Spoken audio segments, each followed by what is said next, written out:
Welcome, everyone, to episode 71 of the RDH Sports Podcast. I'm your host, Chad. Joined alongside me is my brother, Tanner. How is it hanging this week, dude? You know, it's pretty good. We got the holidays here. It's a beautiful time outside. Um, I it was pretty rainy today in Texas. I don't know why I always deliver a weather update, but I was walking around, and I got some wet socks. Unfortunately, I was in Oh, the office today, and no. I don't know how many people carry like a second pair of socks with them, but it happened at like lunchtime, so I just had to No. kind of endure it, and my shoes were like the insides were pretty wet, socks were That wet. was the that was the next question I was going to follow up with. How are the shoes doing right now? And Shoe, were they decent kicks? Not really. They're kind of Okay. like older leather shoes. I got them on discount when I worked at Academy, so I was like, let's go. They're Nikes, but they've been beat to shit a little bit. But so I'm not mad. Honestly, they got a bath. They might look a little bit better. They are white, so not the worst thing in the world. I think they'll be fine. Socks might got to throw them out now because they get all hard and they get just like. I wouldn't. I wouldn't even think about trying to save those socks. I mean, You know what I mean? you throw them in the dry or in the wash in the dryer, and then I mean it's just water, so we'll see. I But don't know, man. And foot juices. foot You know what I juice, mean? Like quite the foot it's juices. just sitting there. I That's mean, that. I don't know about that one, but for me, I'm a bit of a squeamish guy. You know what I mean? I did play hockey my whole life. There were definitely times where if someone was yakking, I had to turn away. I couldn't be that guy to watch somebody do that. But the wet socks thing, that's a good question. How many people bring a second pair of socks to work? I feel like I got an answer for you.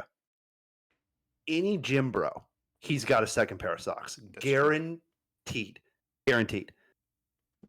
Other than that, I'm not sure. You know what I mean? Because I feel like that's not like a jacket. Okay. You Yeah, know what I that mean? makes Like, oh, sense. I got a jacket in my car. Like, oh, I got a pair of long tube socks in the car that I forgot. Let me go get those. You know what I mean? Like, that's Yeah, not maybe if you live in one of the rainier states, maybe up good north call. a little bit more.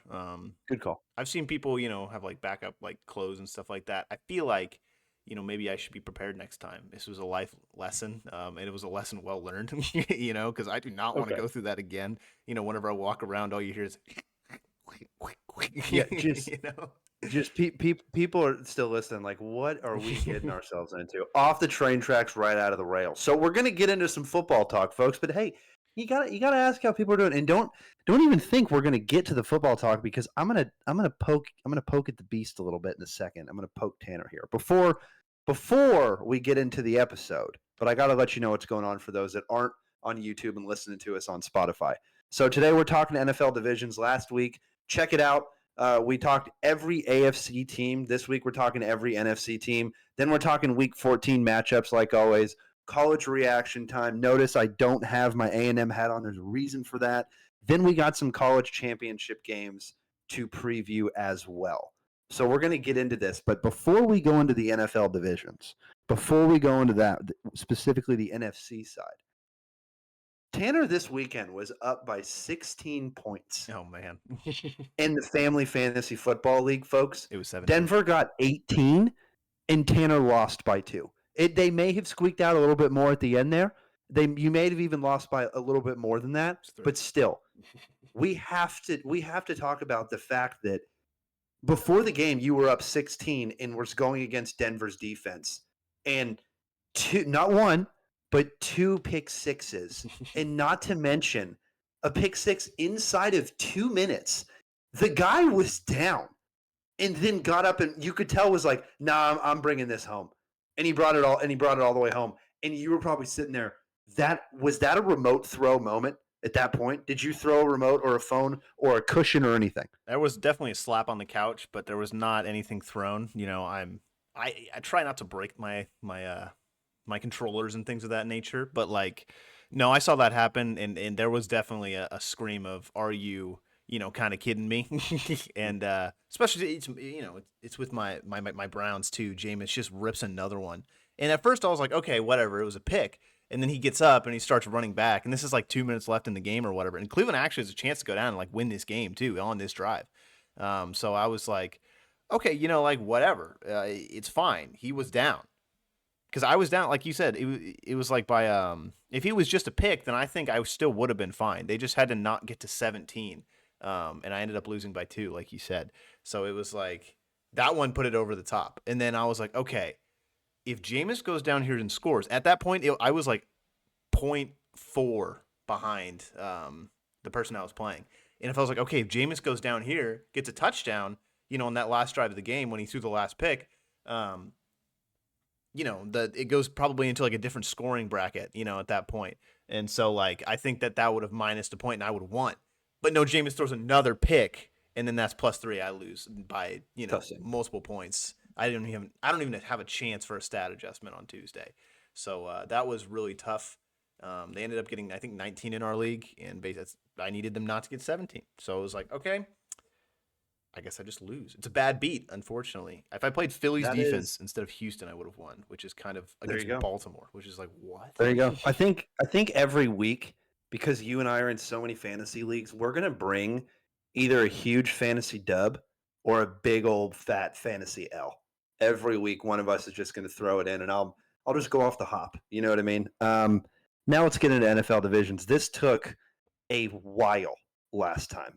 We were actually going to fit AFC and NFC, and we were about an hour through the AFC and went, yeah, we're going to go ahead and push this one to next week. So without further ado, we are not going to start at the NFC East because I don't want to get all of my ranting out right at the beginning. You know what I mean? We got to save the Cowboys for the end. So we're going to start at the NFC North.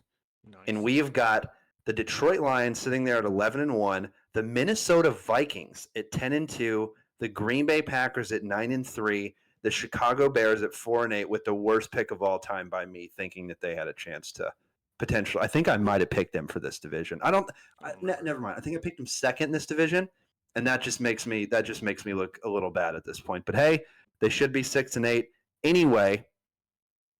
The Detroit Lions are 3-0 in the division. Minnesota's 2-1 in the division.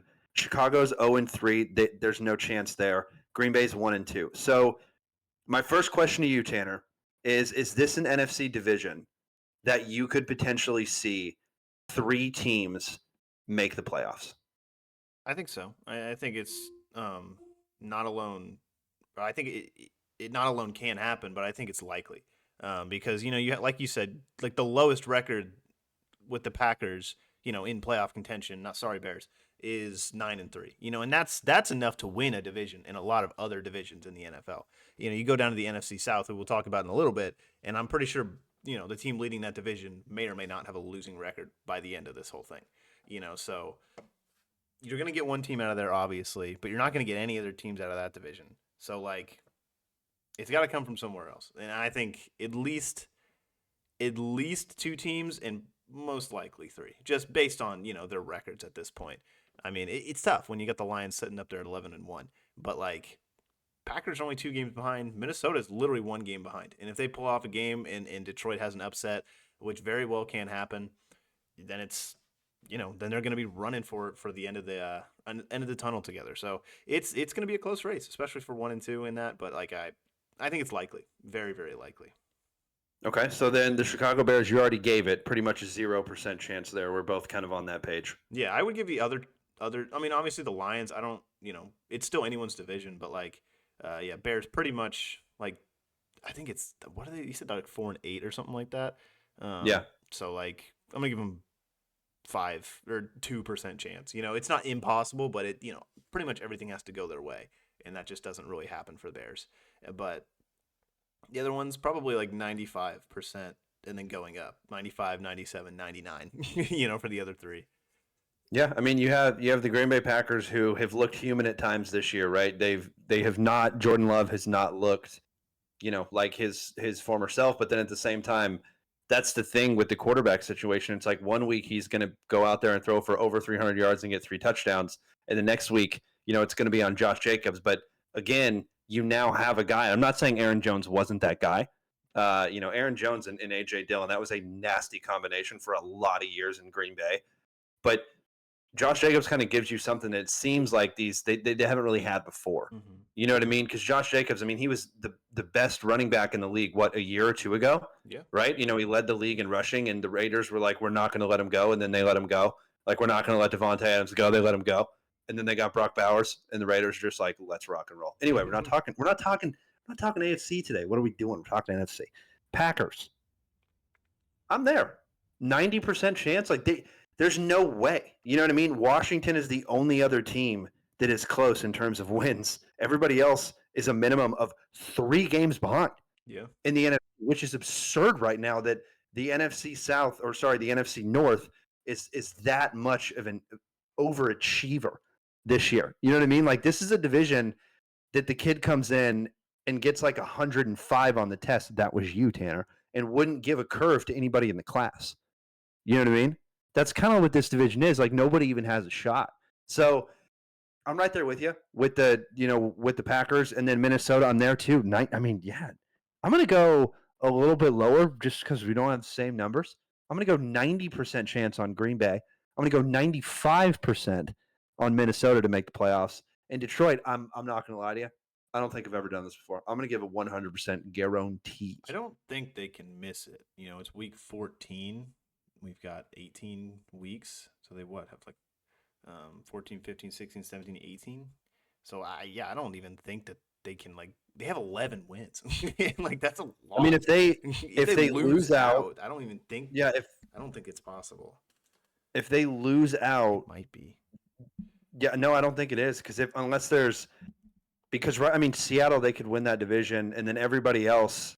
Seattle's the only 7-win team. Then everybody else has only won 6 games in terms of the NFC aside from that division, and then you have Washington at 8 wins. So yeah, with Washington at 8 wins, Seattle at 7 wins, it's let's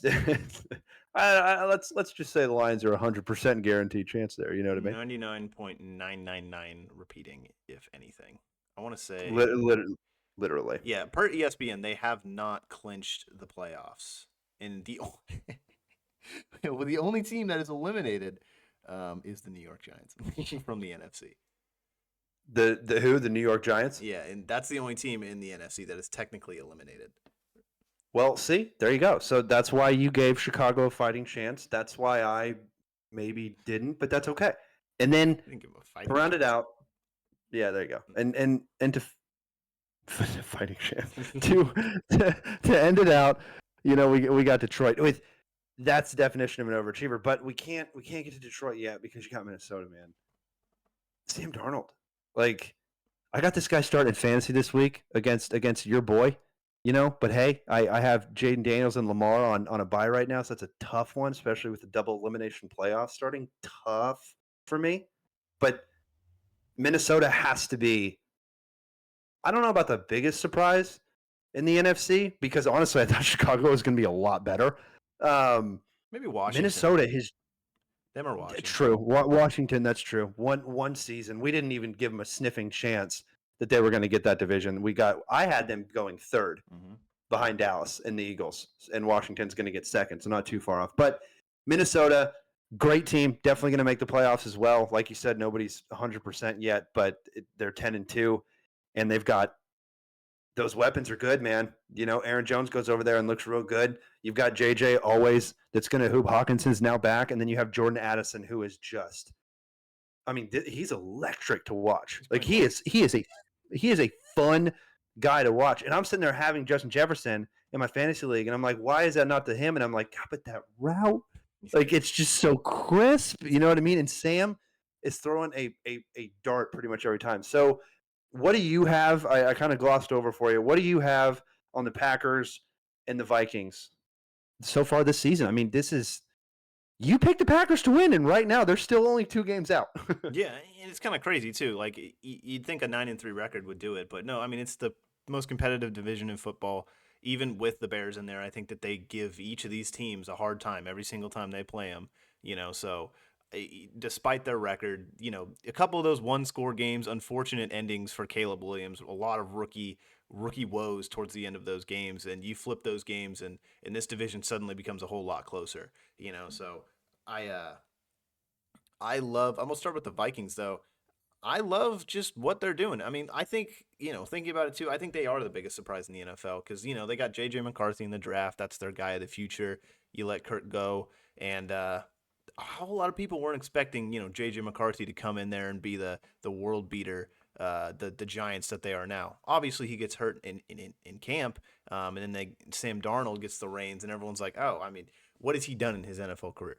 Like realistically, look back and like, what has he actually done? It was a whole lot of nothing. So this is the best that he's been in his career, and it kind of reminds me of like NBA guys, where you see it a lot more in the NBA, where guys take 4, 5, 6, 7 years to finally get going. It takes a long time to get going. You see it with guys like Cooper Kupp in this league. They're in the league for a while, and they only start hitting, in year 4, 5, 6 because they need to be developed. They gotta get up to that NFL speed. Some guys come in and do it right away, but Darnold is, he was a project, and I think that project is finally starting to pay off because you watch those games and he's slinging it. His offense is absolutely loaded with talent as well, and they've done a really good job in that offensive line, but not to mention the defense too. Like everything is going right for the Vikings in a season that just didn't really. Everyone was like, "Oh my god, we just lost our first round quarterback." So it's like, "Oh, I guess we're still good." So give a whole ton of credit to O'Connell. Like Kevin O'Connell is doing, he's working magic. I really hope he gets the coach of the year because I just like what a situation, to have on your hands and then just absolutely uh, blow all expectations out of the water. You're probably gonna make the playoffs, and your team is built in the playoffs. I think to last, especially an up north team. A team that can run and beat you on the ground, or a team that can beat you through the air. They got Justin Jefferson, Jordan Addison, like you were saying. So like it's not they can win in so many types of ways, and it's very impressive. But with the Packers too, like it's Jordan Love this week, but you look at LaFleur and it's like, okay, we can put, like Malik Willis in there and he's going to win us a game too. And they got, these crazy plays that go back to like 2017, 2018 that he's just pulling out of the woodwork, and it doesn't really matter kind of what they do. Like the Packers have been kind of this unit throughout the season, just this force, and their defense has been, an unsung in all of that too. And they just keep getting these guys. Like I think Xavier McKinney, the guy they got from New York, is playing fantastic. In this system too. He's been just. It looks like everyone who leaves New York, the Giants or the Jets, just kind of go anywhere and just starting to succeed. So unfortunately for those New York fans, but no, I mean the Packers are they're a unit right now. And like you said with Josh Jacobs, they can beat you in so many different types of ways as well. And you got Jordan over there, he's a gunslinger, and that's all he's gonna do. I feel like every time I watch him, he's throwing the ball 30 yards down the field, and it's just like, oh, let's go, Jordan. Oh, what was that? Or it's like Romeo Dobbs making a toe tap catch in the end zone, and it's like, how did he do that? They were on like the 40, and you just see Jordan just like, and that was the Go sound of Cannon. him hitting the ground, So like, I it's impressive what they're doing, especially when you watch them play, but it's just good scheme. Like it's just that is good coaching, I think at its finest. That is good play calling at its finest. Give a hats off to the offensive coordinator over there in Green Bay, and give a hats off to Matt LaFleur for Diamond, and just calling all this, and just making it in a season that's just like, oh, Jordan Love, we're not sure if he's starting the year, like we don't know his status right now, he's injured. That usually doesn't mean good things for an NFL team if your quarterback's not starting. You got like even if they're like a little hurt, but no, Jordan looks he looks better, and I think if last year was any evidence, I think he will probably get better throughout the end of the year. I would hope so. Coming to the playoff time, it gets colder out there. Green Bay gets a little bit more of a home field advantage in a lot of those games, so Packers are built to win towards the end of the year, and they've got a dominant running game. So, like, does Josh Jacobs go? So, I don't think we've really seen him in a playoff setting before, especially since he's been on the Raiders like his entire career. He's been in some playoff like clinching games and playoff like contending games, but not nowhere. I could be wrong on that, but not any really big games. Where the spotlight is the absolute biggest. So I'm really really interested to see how that goes, how that offense continues to roll through the playoffs. I mean, this was a team that almost beat the Niners, who were in the Super Bowl. like in these last year's playoffs. I mean, they destroyed Dallas, and they, like I said, they had a chance to beat the Niners as well. So hats off to this whole division. Even the Bears. I think that given what they've gone through this season, it's like, oh my gosh. So they fired their head coach, unfortunately, but they got some talent on that roster as well. But this whole division So is stacked. it looks like Josh Jacobs has played one playoff game in 2021, and he had 13 carries for 83 rushing yards. And if you think about it, that's like 6 It's yards pretty good. in average. Pretty solid there. But yes, I mean not a ton of playoff experience there. And then you have Green Bay, like you mentioned. I'd say I mean, them, Kansas City, Buffalo is really tough to play in too. But Green Bay in November, December, It's impossible. I mean, that's that's I mean, it hurts watching them get hit through the TV. Mm-hmm. You know what I mean? And I'm not even playing. I'm just sitting here, just couch warrior it up, and they're just getting absolutely bombarded out there. And like you mentioned earlier, Xavier McKinney, guy out of Alabama, hard hitting safety that gets drafted by the Giants, plays real well, and then goes and the Giants are like, nah, we don't need you. And then all of a sudden he's another top safety in the league. And Packers know how to draft, especially with Jordan Love. I mean, you don't take a guy like Jordan Love and are sitting here as good as he is and paid him as much as he is and how much he hasn't played. You know what I mean? Like it's kind of a situation where you look at it from an outside perspective and you're like, I don't know if I would have done that. Because like you said, you're like, hey, throw him Malik Willis, he gets a win. It's got to be the coaching. But then there are games and there are throws where you see Jordan Love make a pass and you were like, oh, okay. Yeah. All right. That was 70 yards running backwards on the dot. You know what I mean? Or not 70, but a 49-yard dot out route. And then all of a sudden, Jalen Reed does this thing and makes it a touchdown. You're like, nice. Jordan Love got 11 fantasy points on that one freaking play. Thanks for playing him. You know what I mean? Yeah. Like that's kind of how Jordan Love is. And Josh Jacobs, you nailed it. Home run hitter. Minnesota, fun team to watch. And then Detroit. This is a team that I'm not going to say that I didn't give a ton of love in the offseason too, but this is a team that I knew they were going to be good. And we talked about them a lot, but it's still under the radar because I thought that the Niners were going to not take not one step back, but 15 steps back. And we'll talk about that when we get to the NFC West. But Detroit has taken more steps forward and they drafted well again. And right now this organization is, probably number one in my books for, powerhouse in the NFC for sure. Yeah. And then you're looking at, AFC where you can even kind of talk there as well. So for me, Detroit, massive win. I think the crazy thing too about Detroit is they're so injured. They don't even have their leading pass rusher right now. And you go and look at like the injury that they've had this season, and that's true. They're really bad. They are like desperate for some for some help. They go and get Zadarius Smith, and he immediately like tweaks injury, and it's like, oh my god, like what do you want him to do? And they're still the number one seed, and they still look like they haven't skipped a beat. But continue, it's so impressive what they're doing right now. Yeah, absolutely, and that you kind of nailed it. Like even their defense is playing real well, which you could argue that hey, maybe there's a hole to pick. It could be on the defensive side. You could find something there, right? Well, when they need to win games, they do. When they need to clamp it down, they do. And Jared Goff right now is playing at a level that, it's crazy when you trade from one team to the other and how much can change. You know what I mean? How much a change of scenery happened. We're going to talk about the division next, but, a guy that got traded as well, Baker Mayfield, goes to a different division, gets paid, plays real well. Right now, Jared Goff goes and, hey, a lot of people said at the time that Detroit was not only losing that pick, but losing that pick by a long shot. And Matthew Stafford, yes, he has a Super Bowl. As soon as he got over there, he got a chip, not that year, but the next, if I'm not mistaken. And then Detroit is real close. And right now, like I said, looks like the best team in the NFC. So take it away with Detroit, and then we're moving on to the NFC South. We pretty much said everything that needs to be said. They're a dominant team that is the best running team in the NFL. They have the best offensive line in the NFL, and Jared Goff is just a play action wizard. Because you can't not dedicate like all your resources to the run game because Jahmyr Gibbs is one of the shiftiest guys I've ever seen in space. I think you got to give the nod to Saquon this season. but I think Jahmyr Gibbs is right behind him. Like genuinely, like he's an up and coming star, and it feels like when he's in open space, you can't tackle him because he's just so his legs just move differently than other people's. He's just gonna like boom, boom, just bounce off a tackle. He's if he gets that open space and he gets a look, he's going yard. He's fast too.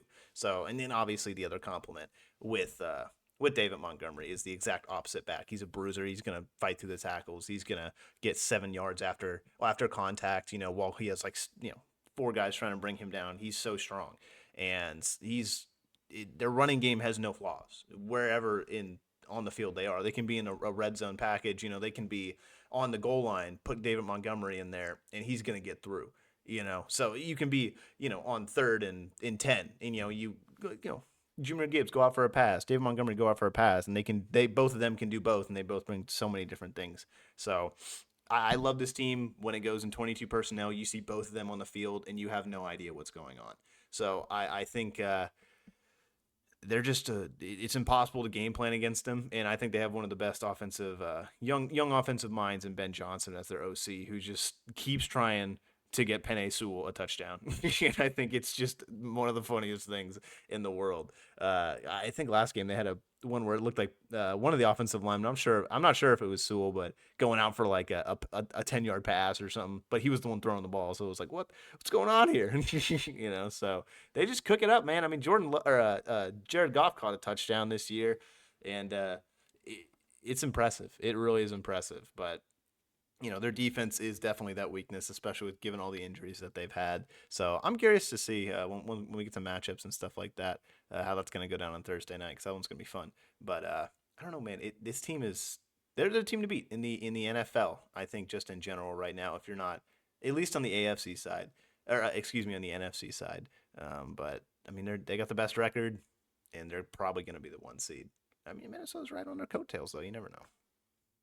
And David Montgomery too. I mean, he's been good for a very long time. Pretty sure I remember his rookie year, if I'm not mistaken. I think him and Zeke came in the same draft. But he was, I think he was right behind Zeke. He finished number 2 that year. It might not have been rookie. It might have been another year, but I remember him finishing number 2 behind Zeke. And everyone's like, "Who's this David Montgomery guy?" And it's like, he's an absolute bruiser there. And you nailed it with Jahmyr Gibbs. I mean, he's so shifty and so good. And then, like you said, the defense is, or like I said, the defense is just playing above and beyond. Now, the NFC South. This is probably we got information from the studio. From what do we got? Studio from New York. Excuse me. He was 2019 draft. So let me see where he was. That's like that's the same draft as like Kyler Murray, Nick Bosa, Hawkinson. Brian Burns, Josh Jacobs. There's another one. Debo, kind of in that. Not a bad draft. Not a bad draft. Kind of. Yeah, it's not bad. He was in the 3rd round though. There you go. That ain't a 3rd round. Not a bad 3rd round pick. Dub Bears. NFC South. We got the Atlanta Falcons at 6-6 at first in the division. We have the Tampa Bay Buccaneers at 6-6. Second, the New Orleans Saints at 4-8. Third, and the Carolina Panthers at 3-9. 4th place in the division. Now, kind of crazy to think about that Carolina only has Atlanta and Tampa Bay only have a 3-game lead over Carolina and a 2-game lead over New Orleans. So this division is by no stretch of the means over, but we have one team that has a very, very good division record. The Atlanta Falcons have a very good division record, but starting with the Carolina Panthers, like I said, 3-9, 1-3 division record. What do you got on their chances to make the playoffs? Pretty sure they're going to get eliminated probably like this week. But yeah, it's next to nothing. I'm going to go 2 to 3%. It's just hard. Like you can't lose that many games. Obviously, but I think they're a good team. I think they're getting better. You look at Bryce Young, what he's done the past couple of weeks. He had a chance to beat Kansas City, and he had a chance to beat Tampa Bay, and he's putting them in the position to do that. So I think that he's slowly getting better, and you just keep riding out Bryce Young and see what he can give you. Adam Thielen is still that guy apparently, and I mean Panthers fans, they're giving him something to root for. Finally, you got Chuba Hubbard, who's probably the best thing you've have in your entire team. And Xavier Legette might be one of my favorite players in the NFL. Give him the mic. Period. Just give him the mic. That guy is easily not even top 3 for me. He has to be top 2 or top 1 because he is. When he was talking about, I think it was a raccoon or or something like a possum or something that I don't know. It was on ESPN, and he was talking about how one of his friends was going to bring it over for Thanksgiving, and he was stoked. And I was like, this guy is like, I need him all the time on my timeline. Like, it is. I mean, I've never heard of someone with a country or accent in him, and you and I have a. We've been to a farm a lot of times in very South Texas, and you don't see a whole lot of people there that don't have a big country accents. And man, Xavier Legette, that guy, I'd venture as far as say is national treasure at this point. Favorite player in the league, not even close. That guy, if he gets no catches for 5 years, I don't care. I don't care. He has to stay in the league and he needs to be on my team. Now that I think about it, after this podcast, I'm going to go play some Madden, and I'm going to pick him up. I don't know what he's got on Ultimate Team, but I got 2 million coins to spend, and I'm going to go ahead and get him. And also, I got to say, the Penny Sewell, them trying to get a touchdown for Penny Sewell. Shout out Madden for dropping a quarterback Penny Sewell card, by the way, this past week. Yeah, I was like, we see you. But I think he got the angry run card, which I was like, Madden, you guys are above and beyond. Anyway, Carolina Panthers 2 to 3% chance. The New Orleans Saints are only 2 games behind. What do you have on these guys now? The division record is 2-3. The Tampa Bay Buccaneers have a division record of 2-2, and the Falcons have a division record of 4-1. Okay, I mean, it's not like the worst thing in the world, but obviously you got to beat your division. So you said they're 2-3, right? Exactly. So they got one more game. They can be 3-3, absolute max. And Atlanta, I think they all have one more game. Well, no, Tampa has 2. But you got to hope Tampa wins. And Carolina both have 2 because they're both sitting there at 4. So they're probably they need to win 3, I would think. They need to get above that threshold being back 2, because I don't, if they're tied, they're not beating the Falcons on division record. So I'm gonna give them like a 15% chance, maybe put up to like 15, 16, 17, but only because like that division record is so bad. That's not a winning division record. So it's just gonna be hard with the Falcons there. Like they have one more game to play. They're gonna be 4-2. You won't beat them. Like, it's not possible to beat them on division record. So you have to beat them in overall record. So you have to hope not only that you win enough games towards the end of the year, but that they don't win enough games. Obviously it flip-flops. And then you got to worry about Tampa right in the middle as well, who's doesn't have as bad of a division record as you right now. They could, but again, you don't want them to get 4-2 as well. Then you also have to beat them. So yeah, I'll stick on 15. But just because that there is a chance and that they're only 2 games back. The tiebreaker is not going to go their way probably either way. They got to get real lucky with Tampa, but it's not looking good for the Saints. Derek Carr's playing better, though. I'll say that. He's playing a little bit better despite all the injuries that they've had to their team, unfortunately. Taysom Hill, he's gone. Rashid Shaheed, he's gone. I don't even know who. Olave IR. Olave's gone. I don't even know who they're throwing the ball to, and to how well or how even Derek Carr's doing this. But yeah, it's not injuries, man. Like that's just. I'm not saying that's the reason that they're losing right now, but it's definitely not helping. So I'll stick on 15, but they're not a bad team at all, and Derek Carr he's playing all right. I think essentially, I'm right there with you. I got like I'll give him a 10% chance to make the playoffs just because I have watched kind of, I watched pretty much every game. But the Saints, to me, like there's teams where you look and you're like, you kind of look at them and you're like, that team, I think could take a lot of teams on their best day. Exactly. Right. And on the Saints' best day, with all the injuries they have, I'm not really sure what that even looks like right now. So for me, that's why I'm going so low. Carolina, there's no way, especially with the division record talk that we just had, they would have an even bigger hill to climb now, given they do have 2 more games in the division. But still, Definitely not with New Orleans and Carolina real quick because I didn't really hit on him too much. Bryce Young, you take him out, sit him, and then he comes back and actually plays a little bit better, which is good. You never, with so many NFL players and how social media is and everything, you saw so many guys reaching out to him just via social media, and then at the end of the games, because you watch all that stuff because the cameras get everything now in those games, and like you can't help but root for the kid, right? Like you really can't help but root for the kid because he seems just like such a nice person. You know what I mean? Given I know absolutely nothing about him, but like he's smiling on the sidelines, having a good time, and you haven't seen that since Alabama. You know what I mean? And then this last, the week that he won, he was smiling. I'm like, when he did that, I was like, I have not seen Bryce smile since he got out, like since he got drafted. You know what I mean? Because like from the beginning, it kind of the Bryce haters started pouring on because of how his counterparts were playing who got drafted in the same year, right? So it's always hard, especially to be that number one draft pick, but you can't give it away yet. And again, yeah, Adam Thielen's playing well, but Xavier Legette, like that's another guy you need to get going a little bit more. He was a higher draft pick, but you need to invest more in that offense. And I mean, there's a lot of positions in need on the Carolina Panthers. I don't think they're anywhere close. The New Orleans Saints, to me, Derek Carr is something that in the offseason you thought that they could have moved on from, right? You saw so many reports that the Saints were going to move on from Derek Carr. They ended up not doing it, and Derek Carr is one of the only bright spots on that entire team.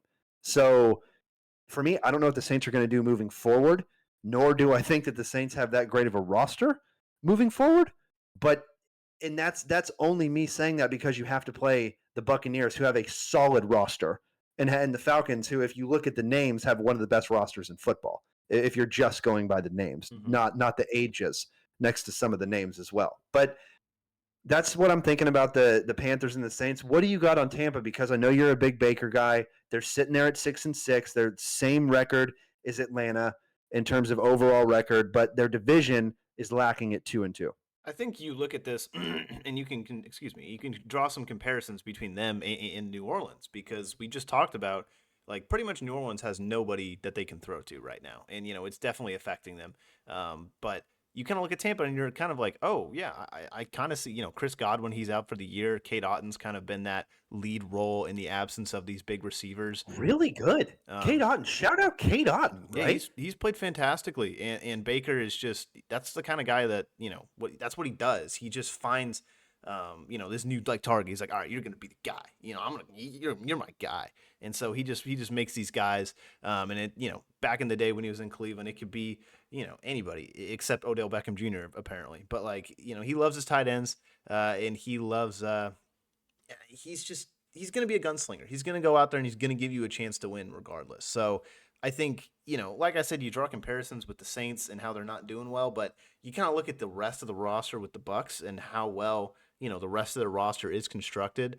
And it's like, okay, I think they do have a chance, obviously, to win this division, and they are winning more games because of those bigger name players in other positions.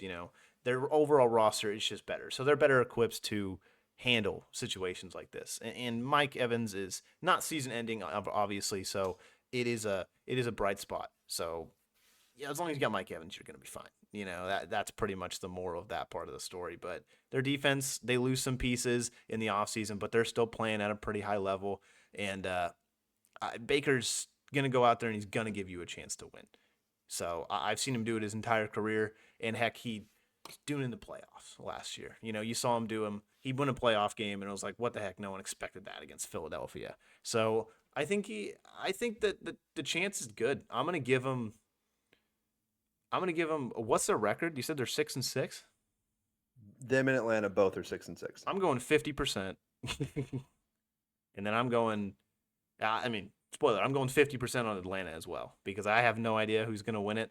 But I think I initially picked Atlanta to begin the year, but like Kirk just threw 4 interceptions in a game, and Baker has nobody to throw to. So it's like I don't really know which bandwagon I want to ride on right now, because they both look like they got some bumpy hills ahead. If I'm not mistaken, I think you picked Atlanta and I picked Tampa. Mm-hmm. I know for a fact I picked Tampa, and there's no way you picked New Orleans. So I'm gonna go with you. Definitely picked Atlanta, but Tampa, to kind of hit on some points, what has been different this year about Tampa is that they have a bit of a 2 running back system now. They have Bucky Exactly. Irving, who came out of Oregon, and then they have it's Rashad White, right? It's either him or the other kid that they always run. It's kind of like a running back by committee almost at some points. Yeah, so it's for me, it's like Tampa's got more guys than you really need in the backfield, and that's nothing but good news for Baker Mayfield, because then you have also guys that when Chris Godwin is hurt, is out for the year on IR, but Mike Evans comes back and he immediately comes in and makes an impact last game, and you hope somehow he gets like 200 yards a game so he can get another above 1,000 yards again. You just hope he does that. I don't know if that's going to happen. It's going to be insane, but hopefully he does. Anyway, it's too many good pieces. And then you also have some pretty solid pieces on the defensive side as well. They definitely have taken a bit of a step back, I feel like, but that's also because they lost a ton of guys on the defensive side of the ball in the offseason. Now, them in Atlanta is tough to pick between, because honestly, if you give me a game where you're like, hey, the New Orleans Saints beats Atlanta, I'm not shocked, right? Like, so this division is so close. If you tell me Tampa Bay beats Atlanta, I'm like, okay. Like, you know what I mean? It's like that game's like a 50-50 shot for me. So for Tampa Bay, I'm gonna go 45% chance. No. I'm gonna go 55% chance. Oh. And then Atlanta, I'm gonna go 56% chance. Oh, they're going 45 there. I was like, wait a minute. No. We're not doing 100. We're not. No. I We're like doing it. that at 200. No. That to me, it's that close, right? But the only reason I'm leaning toward Atlanta and going against my previous Tampa Bay pick is because of the division record at 4-1. Tampa has 2 games left, and they have to get two more wins, and they then tie. But they don't. Atlanta. They don't play Atlanta anymore, if I'm not mistaken, because they played them twice this year, or Tampa does. So they play the other 2 in the division. I think the last 2 games. So they could end at 4-2, and then Atlanta. I mean, if they win one more game, it's just one of those things. They could automatically have a better division record, and that matters so much. So that's what we got on the Tampa Bay Buccaneers, and then the Atlanta Falcons this year have been just a roller coaster of a ride. Mm-hmm. You've got so many bright spots on that team, and now what the hell are you going to do in the offseason with Kyle Pitts? Because he's shown flashes. It's not, he may or may not. Now he's got it. It's just, can it be dialed in every week, and how much is he going to ask for? And Kirk Cousins, what happens if Atlanta misses the playoffs by 1 game this year? Does Michael Penix Jr. start next year? What happens if Kirk goes down? What does Michael Penix Jr. come in and play very well? You don't know what's going to happen with this team, and with how close this division is, and how close the rest of their games are going to be. And again, Atlanta, roller coaster ride this season. The roster great on paper, but some games they can put it together, and other games they just cannot. And Kirk he did not look human in Minnesota. I'll be 100% honest. He did not look human.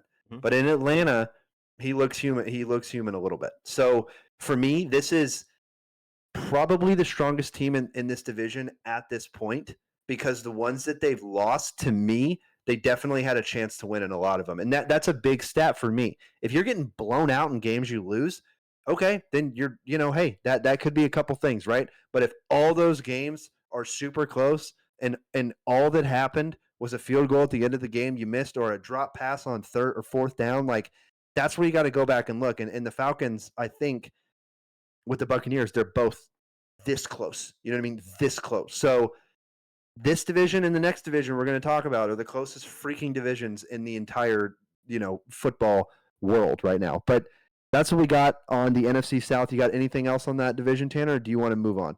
We can move on. We got NFC West time. Starting from 4th place to 1st place here. 4th place, we have the San Francisco 49ers. Absurd. At 5-7. Their division record is 1-3. Then you have the Los Angeles Rams at 6-6 with a division record of 2-1.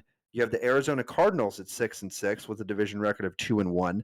And then you have the Seattle Seahawks in 1st place at 7-5 with a division record of 2-2. That's insane. That is absolutely insane. How do you even pick this freaking division?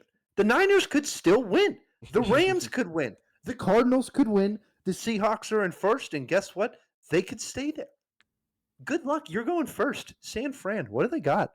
A whole lot, Percent chance. whole lot of nothing, honestly. So you're not on the board at all. Okay. Okay. I think they have a chance. You know, just given their coaching staff, the talent that they do still have on the field, and the fact that I think Shanahan is he's just a good coach, and I think he's going to give his team a chance to win games. But it's starting to become a little too late.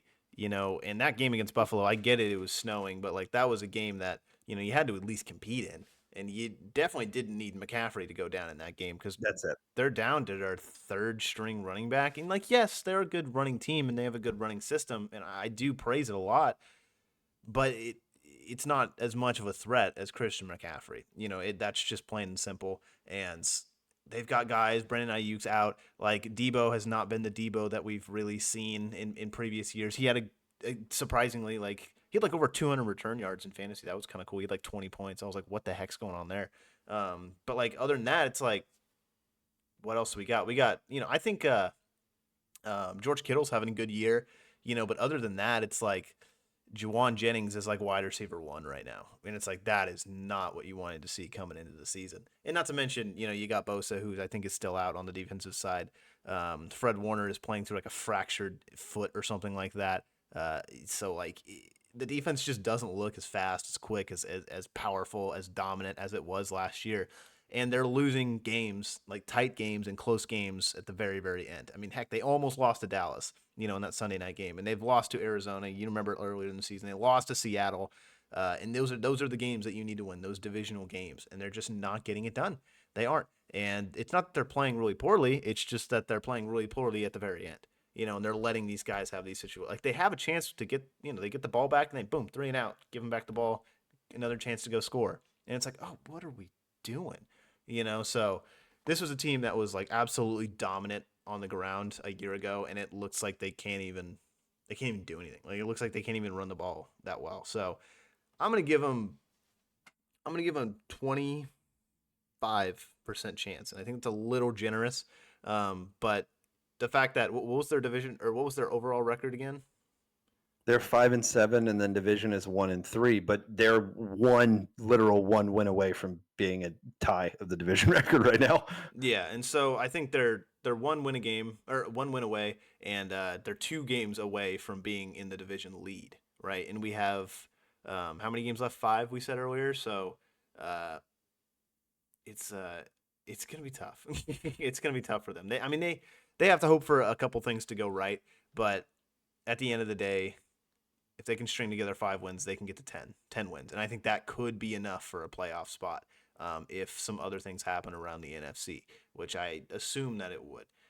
So I think they still have a chance to make it, even if it's not the division lead. But I think the division is their best way, is their easiest path to the playoffs. If they got to go through the wild card, it's going to be tough.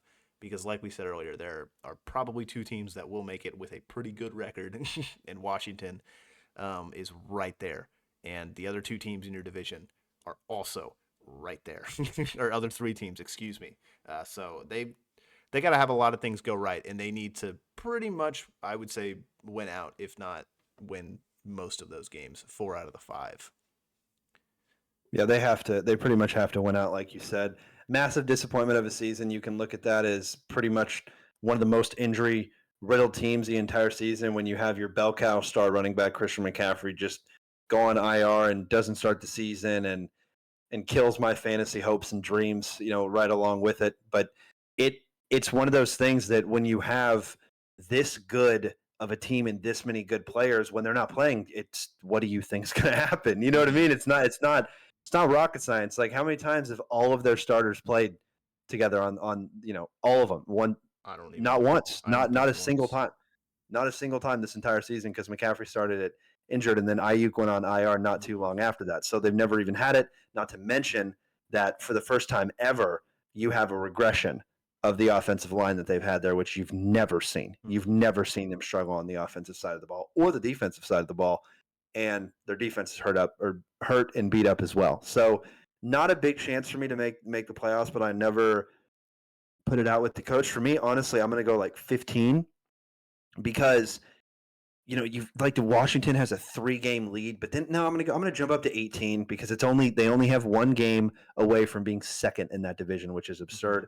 I've talked myself into it. Fine, I'll go 20. I'm gonna go 20% on the Niners. There we go. Now So we're close. going to the Rams. The Rams. This is a team that I think you and I both said we see them either 500 or 1 or 2 games above 500 or below 500. And right now, we are right spot on. Mhm. You know what I mean? This is a team that is a, I've said it, a 500 win team.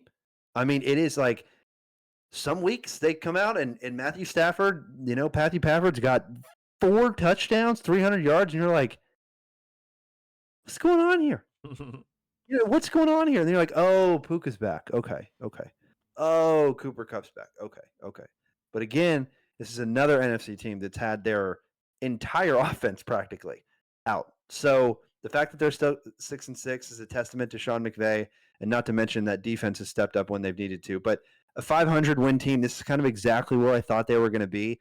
It depends on where they finish in the division for me to call this, a win or a loss of a season. We'll definitely do that at the end of the year because of how much feedback and love we're getting with this AFC and NFC segment stuff. So we're definitely going to go at the end of the year and kind of recap the entire year of these teams. But right now, man, the Rams are close. And again, this is the same story as the NFC South.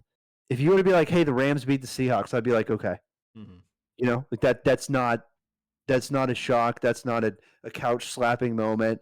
Give me a damn it doll. We need to get out of here moment. That is a okay. You know what I mean? That's fine. That's absolutely fine. And then you've got the Cardinals, who are the same record right above them, and Seattle, who's got 1 win above them. And the division record, no, they're all pretty much the same there too. All got 2 wins. So these guys, to me, right now with the Rams are very, very close when you're sitting in this third place in the NFC West. That tells me that that's probably not going to get it done.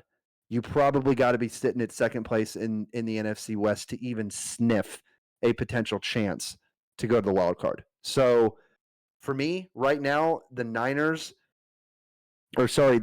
have they're 6-6. Washington's 8-5. And not to mention Green Bay's 9-3, Minnesota's 10-2. And that's not even to mention the first place teams in those divisions. So for me, I'm going to go low again, but I'm going to probably go like, I don't know, 28% chance. Yeah. 28. It's tough. I mean, with the Rams, you look on paper and their offense is like pretty solid. Like you said, they can kind of go out there in any game, they can look like world beaters. But they can win. And in any other game, they can look like they're just don't know what's happening.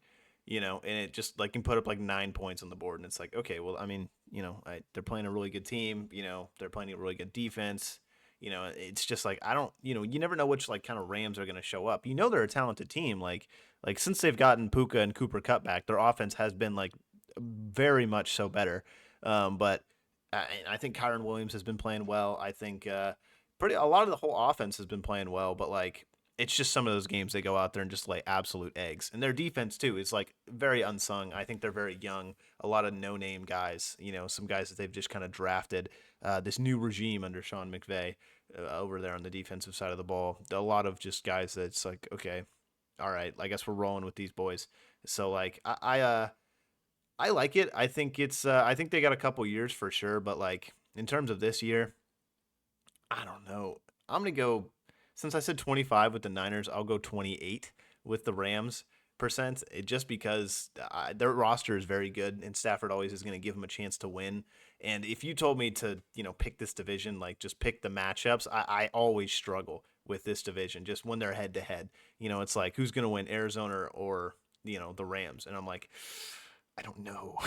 I don't know who's going to win because any team can come out and on either day because they just know each other so well, obviously. So any team in this division can beat any other team in this division as it currently stands. And even honestly, like just historically, you see these guys beat up on the Niners sometimes too, and you're like, the Niners lost in their own division. Like, what? That's crazy. So they know each other very well. It's a coaching masterclass when these guys get together too. So I'll go 28 on them right now, but like It's really anyone's game at this point. And then the Cardinals right there. Like that's same record as the Rams, same division record as the Rams. I think the only reason they're above them is because they might have a head-to-head win. I don't know. They got a better, one of the tiebreakers. But Arizona is a team that I'm going to be honest, I thought was a couple years away from not only competing for this division, but potentially winning it. And here's the thing. The reason I said that was because I thought that the Niners were far and above the best team in this division, and usually they're leading the division by at least a couple games at this point. But I don't think anybody saw the collapse of the 49ers because a lot of people had them going back to the Super Bowl. Mm-hmm. You know what I mean? Or them in Detroit in the NFC Championship game. If you didn't have the Niners in the NFC Championship game, okay, you could have given me Green Bay or the Eagles. But if you're saying anybody else, I don't believe you. I mean, they make unless it there you're a fan every year. of that team. Yeah, that's what I'm saying. So nobody saw the downfall of this happening, and it all just kind of coming to a crumble now. And then the Cardinals, they drafted Marvin Harrison Jr., right? They lean on James Conner. They're continuing to go with Kyler Murray. Every year they just sprinkle in a couple more pieces. And you want to say every year they're getting better, but I mean 500 is, kind of right where I thought this team would be. I don't think that this team, again, maybe I gave them a couple games under 500 to end out the season, but this could easily be their division.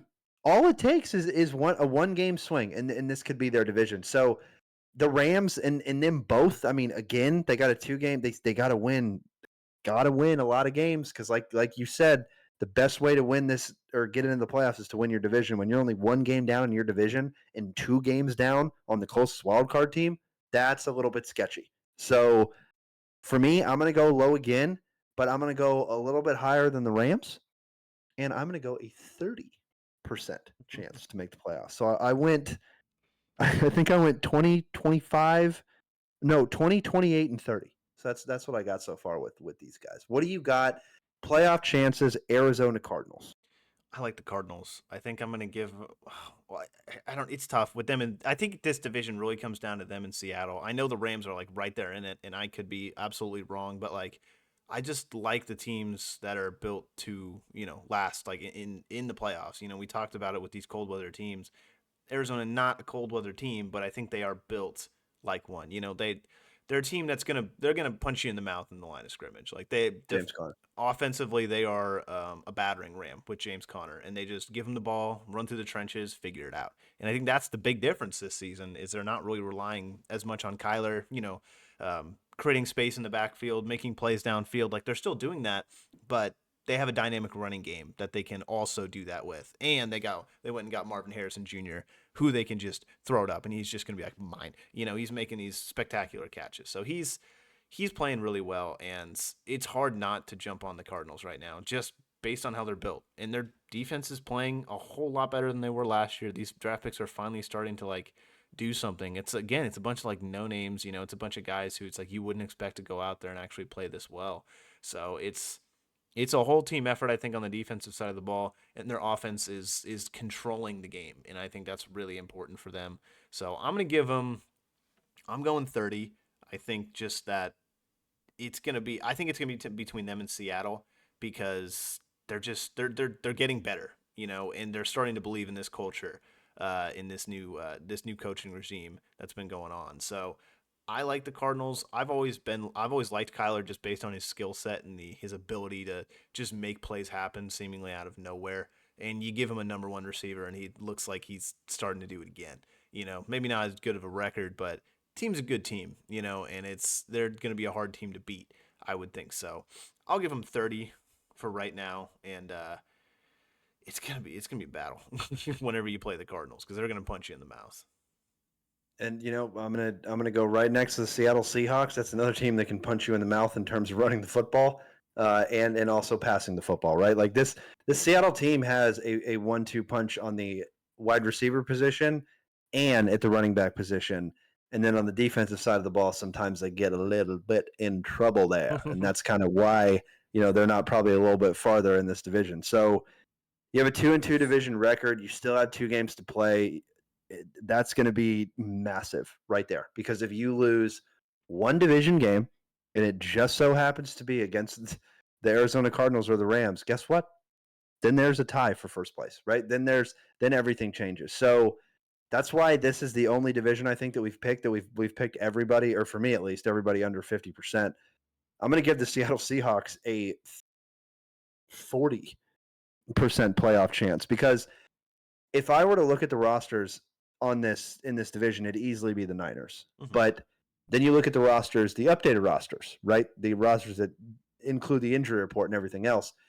Seattle's probably looking pretty good there. You know what I mean? In terms of that. So for me, I would lean on the run game. And if the run game doesn't work, I go to my bell cow DK or go to my new guy, Jackson Smith. So for me, that's pretty easy on the Seattle side of the ball. And you have to control the game. Like you were saying you said this with the Cardinals, but when you don't necessarily have a great defense, right? That's when you have to control the game. Because if you have a great defense, guess what? You're not 500.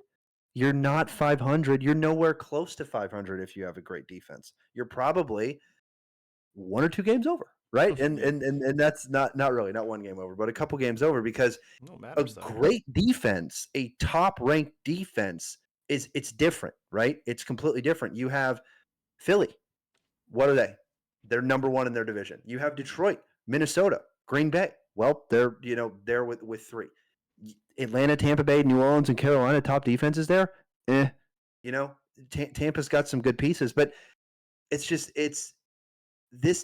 team is not built on the defensive side of the ball right now. I think they're built on the offensive side of the ball. And if they add some defensive pieces and the offense continues to play this well in the offseason, I think they have a chance to win the division again next year, depending upon what happens with the Niners. So I'm picking Seattle to win it this year. I don't think the Niners are going to come back.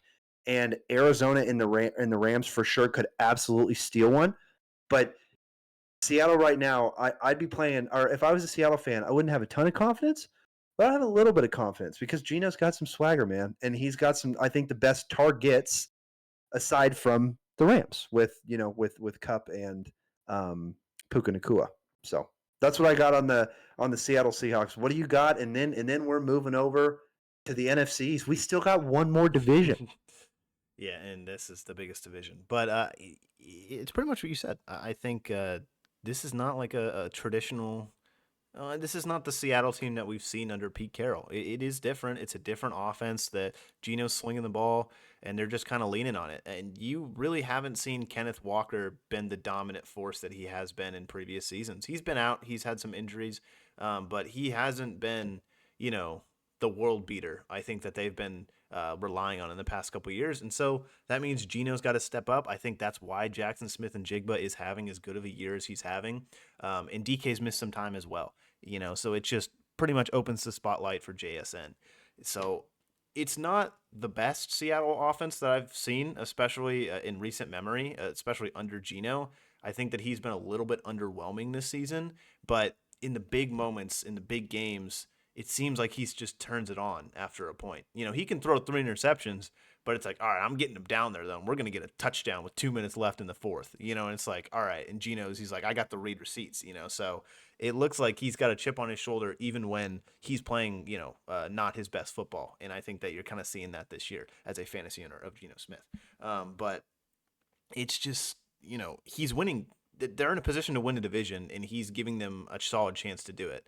So he has some games that he's he's playing all right, and he has some games that he's played less than all right, but he's still putting them in a good position. I will say that. But I want to see them develop that run game. That's kind of what I think they're missing right now. I think if you get Kenneth Walker going even a little bit, he's going to give you so much. It seems like almost anytime they give him the ball, especially like out of the flat and stuff like that, that he's making a miss. So, I think Geno's played fantastically this year, and I think I think he's played, underwhelming this year, but if you add that, I think they're going to be a fantastic team, because that's kind of how they were in the playoffs the other year when they got beat by the Niners. We're like, oh my gosh, Geno, he's slinging it around. They got a really good running game, and then they get beat by the Niners, and you're like, oh, what the heck happened? So it's like, I want to see him go back to the kind of that team. And their defense isn't like that bad. I think Witherspoon, he's playing all right. They got I think Leonard Williams is over there now, and I think he got a big man touchdown this past week, which was fun. and I will pick them to win, but I'm going to go 35%. I think the previous one I said was 30 with the Cardinals. But like I said, I think it's between those two guys, those two teams. And the only reason I'm giving them a 5% nod is because they do have that extra win, especially right now. And I think that's just going to go volumes, especially when you only have 5 games left. And this is a division that will come down to a game or two. So I'm going to give them 5% just based on that game.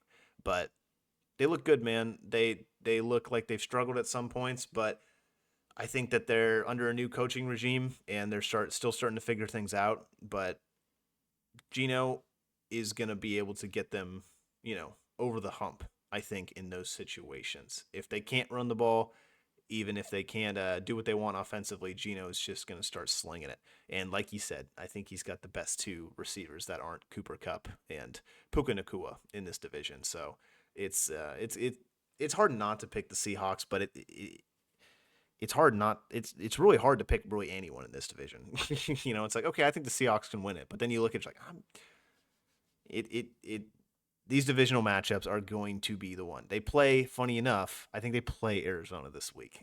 So this is the second matchup between those two, Seattle and Arizona, and this might be one of the biggest games for these two teams this season, especially in terms of playoffs. So For sure. I mean, you would probably, I would assume, just swap spots because they would then have a better division record than them and would, yeah. So to me, I think that's what would happen. But that's crazy. It's one game away, and in Seattle, to me, yeah, like you said, kind of just a little bit built a little bit better. Now the NFC East. The New York Giants, you said, are the only team statistically that have been eliminated. That is indeed a fact right now in the NFC. They are 2-10. They are 0-5 in the division. Dallas Cowboys are third in the division at 5-7, division record of 3-1. Like, what? Then you have Washington, who's 8-5, has a worse division record than Dallas at 2-2. Then Philadelphia at 10-2 and has a 3-0 division record right now, with the one loss for Dallas being against Philly. So Giants obviously are already eliminated, so we're just going to kind of talk, about them. There's not a ton to talk about, right? There's not a ton to talk about. Daniel Jones, goodbye. We'll be seeing you. He's now in Minnesota, if I'm not mistaken, and it hasn't looked really any different since he left, right? When you've got the general manager's kid telling you all you got to do is just keep Saquon, and the general manager doesn't do it. Look, I know you're never going to hire me, but I say it every year. I could do better than these guys. I'm going to flat out say I do better than these guys. Go look at my Madden record. It's unbelievable on all Madden. You know what I mean? It's unbelievable. Things I can do, things I can make happen on that game. It's real life, right? It's pretty close. Has to be. The Giants did everything wrong. Everything that you could possibly do wrong, they did wrong. Aside from drafting Malik Neighbors. Like, that is the only bright spot on that team. But if you don't get a quarterback to throw him the ball, he's not going to be there after his rookie contract. And Giants fans know what it takes to be a good football team. And that is, go look at your Super Bowl wins. You had a freaking solid defense, and you had a couple wide receivers on those teams that were nasty. You know what I mean? Nasty. Like Mr. Victor Cruz, right? You had guys back then that were just gross on the Giants. But that's what you build off of. You build off of Malik Neighbors. You have a 2-10 season. You're going to have a very high draft pick, and you hope to hit on the quarterback position, because you see what happens when a team in the division literally had everybody picking third in the division, fourth in the division. Nobody picked him second in the division before the season, and then they draft Jaden, and all of a sudden skyrocket. And Washington is now a team that is beating Dallas in the division and is close to Philadelphia. They're only 2 games behind. So Giants, that's really all I got on them. You got a bright spot on the defensive tackle position as well. Other than that, everywhere needs help. Yeah, and you gotta. Thing is, like the Giants, they have pieces. They have. I'll keep it short. Kinda. They have pieces scattered kind of around their team. Like we know, like Malik Neighbors, he's gonna be a guy. He's going to be you give him a quarterback, and he can make things happen. I mean, with Daniel Jones, the first like 4 or 5 games of the season, he was absolutely going crazy, and I think he can still do that. And then on the defensive side of the ball, you have Kayvon Thibodeau, who I think has been Thank you. really good. Even though the rest of the team is not that good. Um, but they also have Dexter Lawrence. They got some pieces on the D line, like Sexy Dexy over there. I think he's played well. The secondary is pretty much okay. Like you said, you got ready there. Probably going to be Pro Bowl corner in Xavier McKinney, unfortunately. But I think Tyrone Tracy on the offensive side of the ball, he's all right. I think he's young. He can play some snaps and he can get learning and he can get better. But it's a young football team, and I think that they are obviously in a rebuild, but I think they're a little bit further along than their record does say. I will say that if they get a good quarterback in there, if like you said, if they do hit on that quarterback position in this draft, and then get a couple more, offensive guys and some guys you can put up in defense, I think that they can, get better.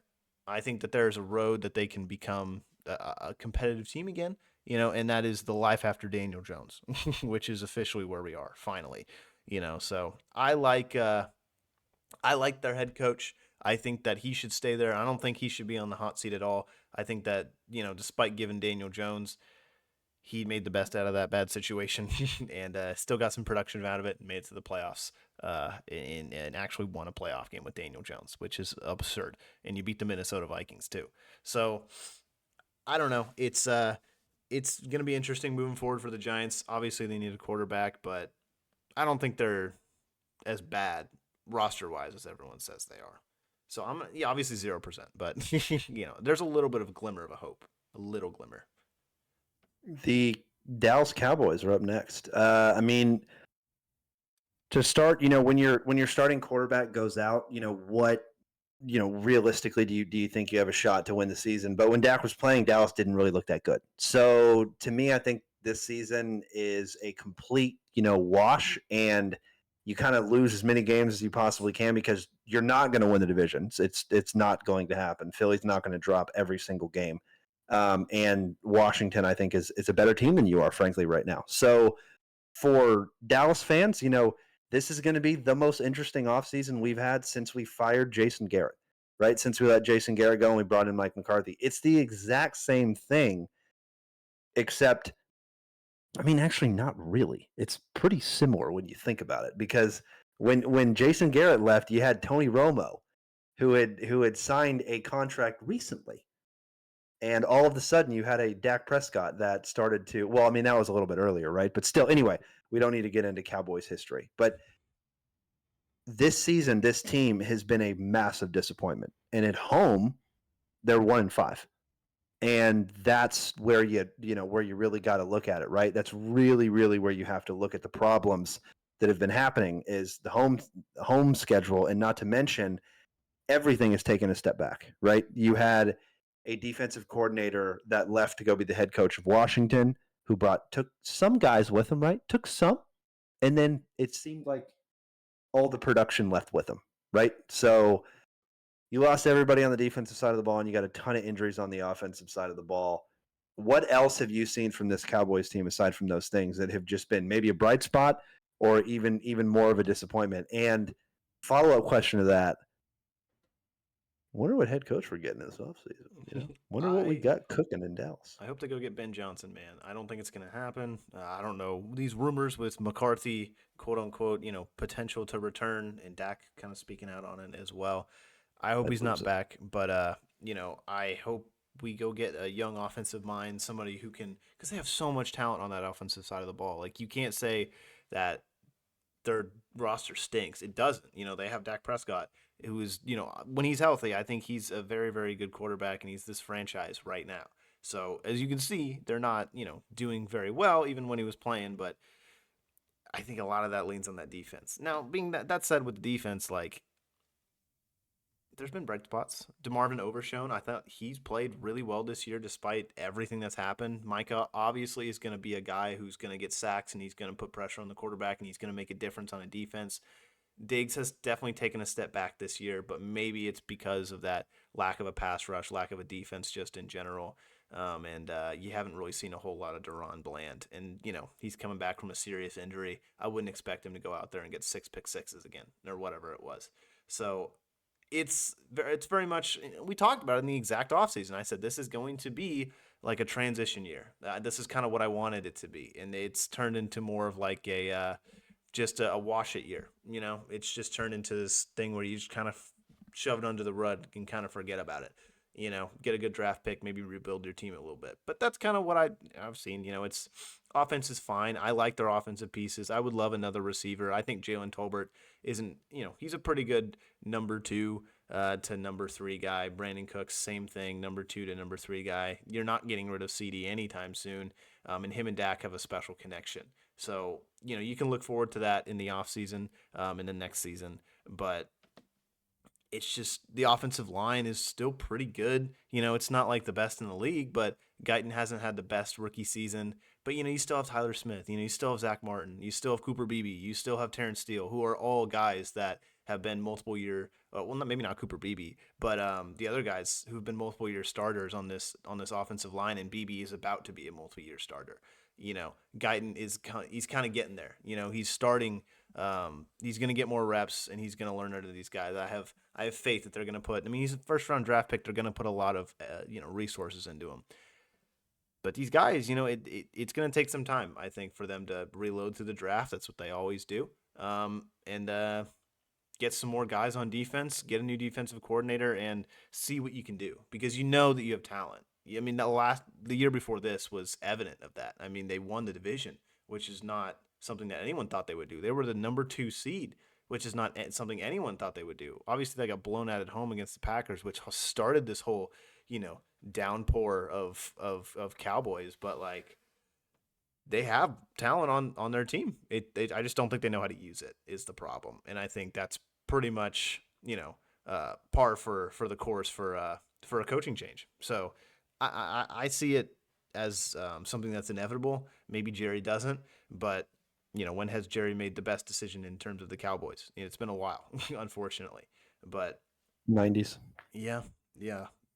But It's been since the 90s, unfortunately. I'm right there with you. It's just you kind of echoed on the points, and I'm glad you said it, because a lot of people aren't talking about it. Like, that defensive coordinator position is just so key, because you see what happens when you lose an incredible. And I get that. I'm not saying Zimmer's not a great defensive coordinator, but injuries as well. But it's been bad. It's been real bad. The thing is, their roster's not bad. Like, their defensive like, I get it. They had some guys. There's been injuries. Sam Williams, DeMarcus Lawrence, but like, Mike is back. Like, they got Diggs, who at one point was a good corner. Deron Bland, he's gonna come back. Donovan Wilson, Malik Hooker, like, these guys, like, DeMarvin Overshown is showing that he can be another guy who can kind of line up on the line of scrimmage. Eric Kendricks, like, they got these guys. Like, their roster isn't like that bad at all. But it's just, I just don't think they don't know how to use it. When Zimmer's coming out there and he's like, well, we're just playing man coverage, I don't really know what to say. So it's like, coach them up better, brother. Your defense stinks. It's like the worst in the league.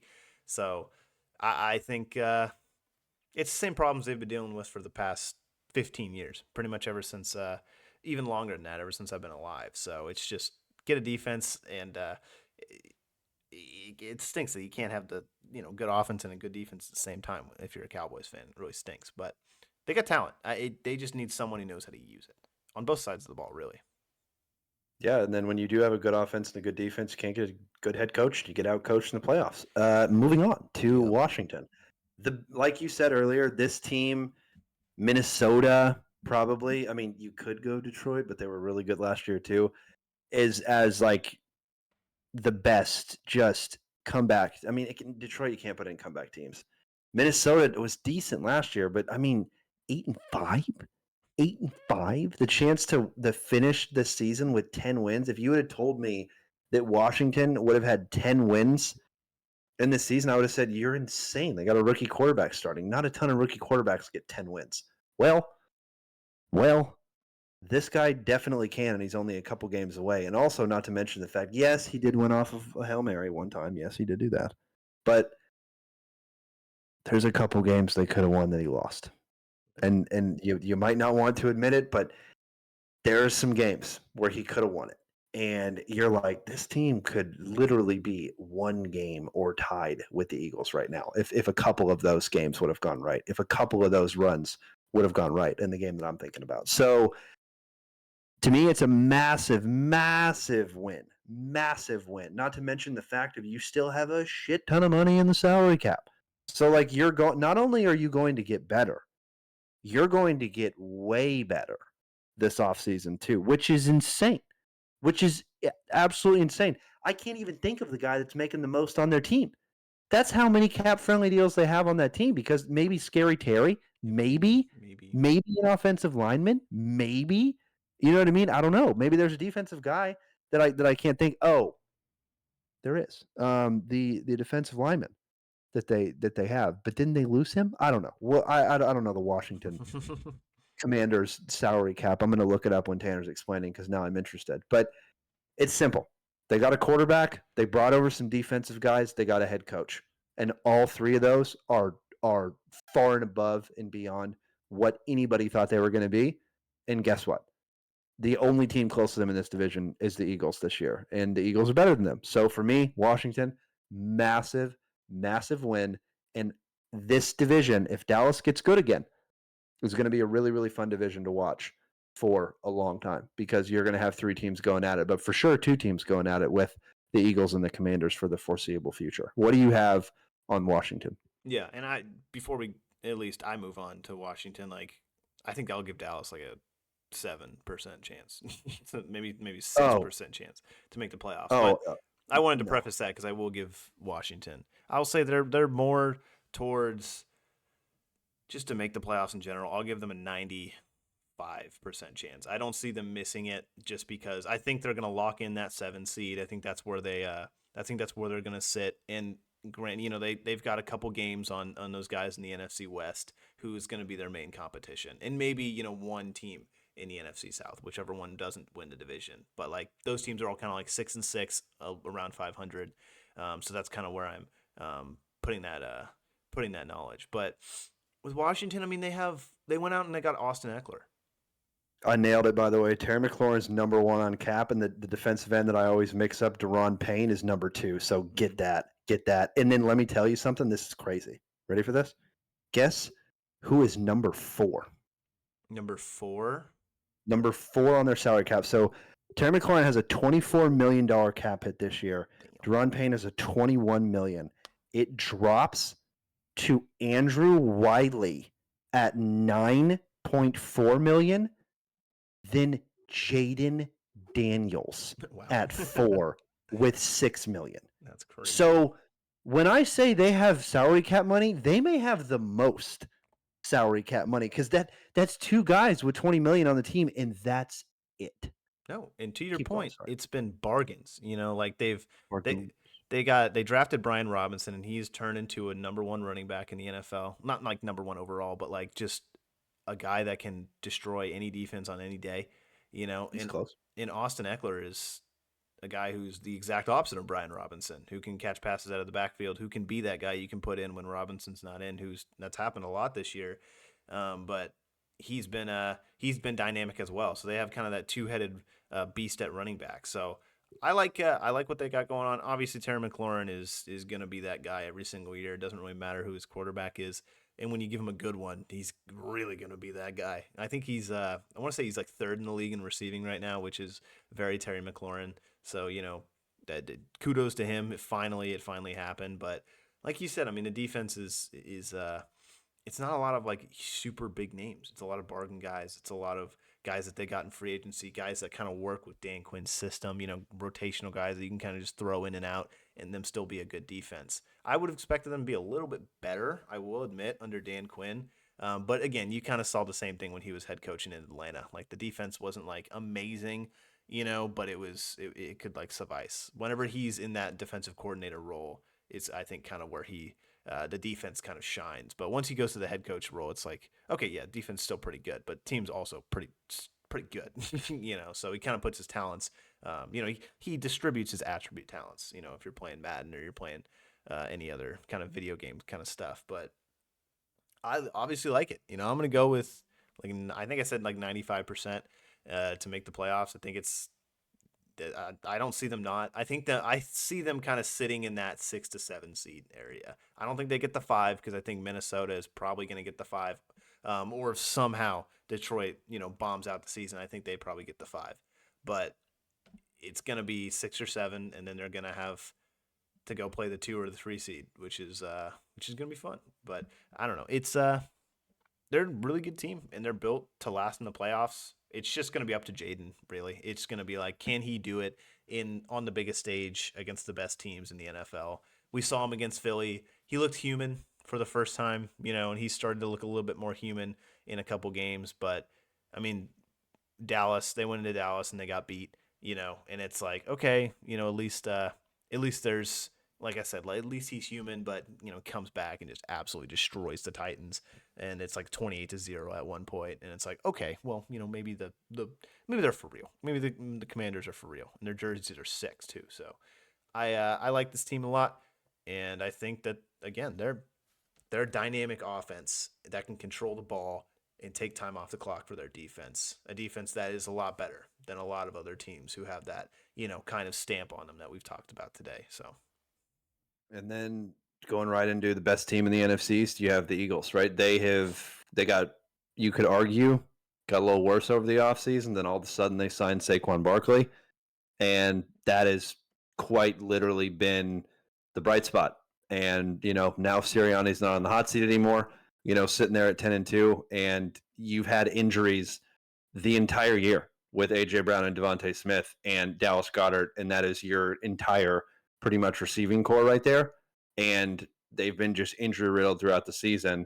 And when they finally do get on the field, it doesn't even matter because Saquon is just lighting it up, right? And Jalen Hurts is, when he needs to make plays, he does make plays.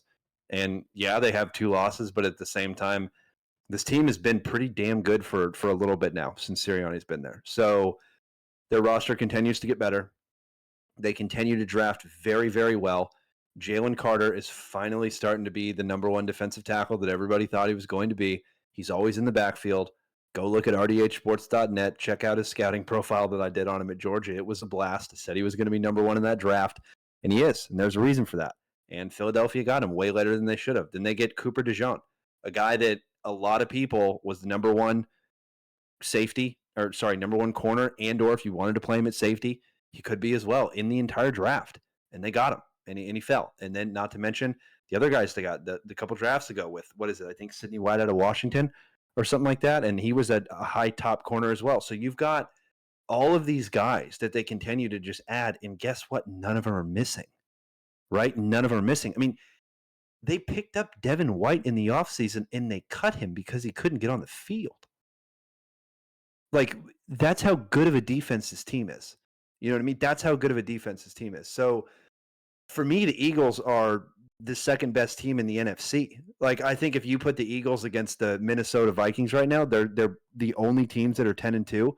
I take the Eagles in that one. If you take the Eagle, or if you put the Eagles up against the Packers, which is the third best team in the NFC for me, or fourth, fifth, I'm gonna go Philly, dude. So everybody but Detroit, I'm giving Philly the nod to in the NFC, and that stands on their defense, and that stands on the fact that A.J. Brown's back, right? Dallas Goedert's, I think he's back, if I'm not mistaken. He's back. And the Slim Reaper, not too sure about his status, but that man is always a threat. So for me, the Philadelphia Eagles are a team that is, like I said, second best in the NFC, and I don't see them falling like they have the previous year. So Washington, I didn't give you a percentage, but I'm going to give them a 90% chance, and Philadelphia is a 99% chance at this point.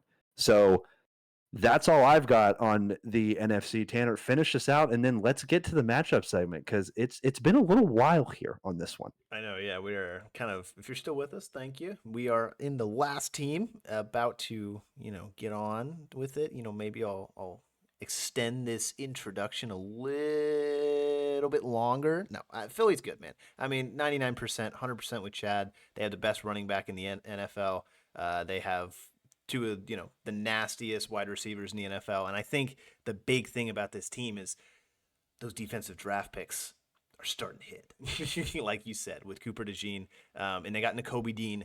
throwing people around out there. Finally, he didn't. It little bit of a slow start to his career. Got an For sure. injury, and that was kind of I think the biggest thing him to overcome that hurdle. And now he's starting to play like Philadelphia, you know, linebacker. Like he's starting to go in there and he's starting to make a lot of plays. So they're just bringing Georgia over into the NFL, and not a bad strategy. They won 2 national championships in a row, and they Seems got to work. both those defensive tackles that are just absolutely disgusting. So they're amazing. And I think the biggest thing that's going to keep them from winning in the playoffs is the availability of their 2 wide receivers. Because you saw it earlier in the season when Devontae Smith and A.J. Brown were both out.